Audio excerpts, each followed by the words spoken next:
अस्सलाम वालेकुम दोस्तों। फर्ज करें आपने 30 मीटर ऊंची स्काफोल्डिंग खड़ी कर दी है।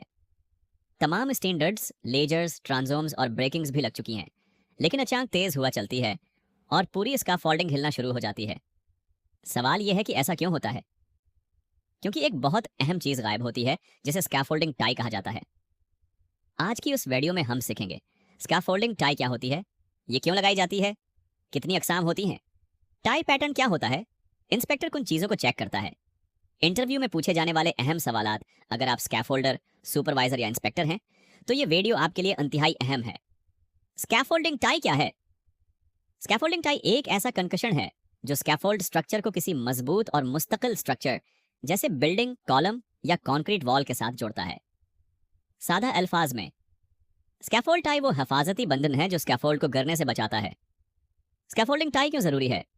जब स्कैफोल्ड ऊंची होती जाती है, तो उस पर मुख्तलिफ किस्म के लोड्स असर अंदाज होते हैं। Wind load, live load, dead load, vibration, side pressure.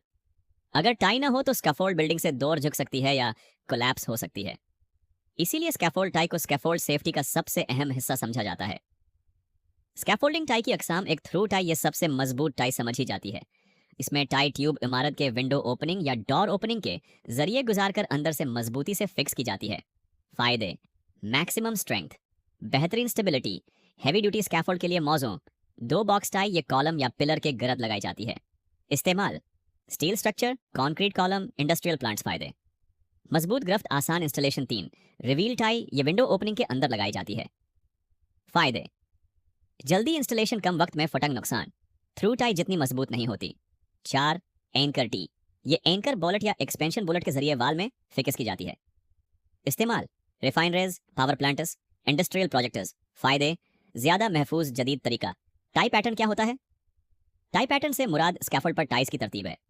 आमतौर पर टाइज हर मखसूस वर्टिकल डिस्टेंस पर, हर मखसूस हॉरिजॉन्टल डिस्टेंस पर स्कीफोल्ड डिजाइन के मुताबिक लगाई जाती हैं।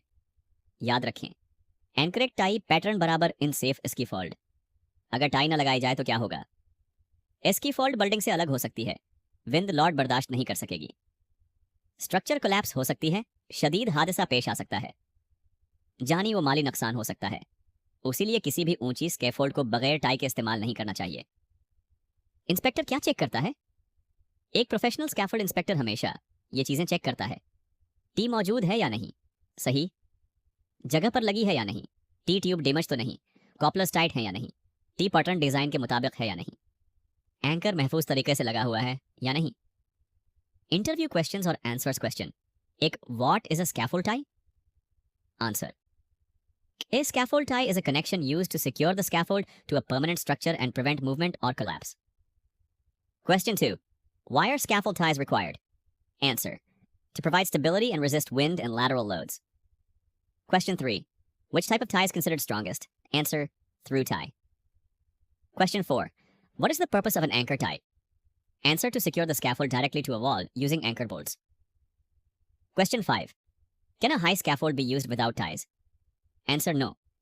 It is unsafe and may collapse under wind or side loads. Golden safety rule दोस्तों, ब्रेसिंग स्काफोल्ड को मजबूत बनाती है, लेकिन टाई स्काफोल्ड को इमारत के साथ महफूज रखती है। इसीलिए दुनिया भर में एक उसूल मशहूर है: नो टाई नो सेफ्टी, और a well tied scaffold is a safe scaffold.